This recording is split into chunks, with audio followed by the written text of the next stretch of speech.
আসসালামু আলাইকুম, কেমন আছেন আপনারা? আজকে রান্না করবো হচ্ছে চিংড়ি মাছগুলো রান্না করবো। বড় বড় পেঁয়াজগুলো একটু মোটা মোটা করে কাটলাম। আগের দিনের মানুষেরা তো এইভাবে রান্না করতো, আমার দাদি মানে রান্না করতো বেশ এইভাবে দেখতাম।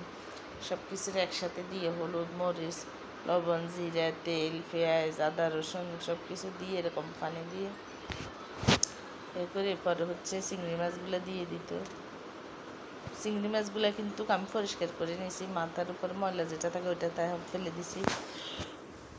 আবার হচ্ছে সুই দিয়ে দিয়ে ওই যে ভিতরে রক্তটা থাকে ওইটাও ফেলে দিছি। মাছগুলোকে রান্না করে বসানো, দেখেন বসাইছি, কষানো শেষ। এখন হচ্ছে টমেটো দিয়ে দিলাম। কালারটা কি অসাধারণ হচ্ছে। কুচানো রসুনও দিছি আমি, মানে খেতে এত মজা হয়েছে বলার বাইরে। আসলে এক এক রান্না এক এক রকম। এখন একটু কষানো শেষ, পানি দিয়ে দিলাম অল্প পরিমাণে, নামাই নিব একটু পরে।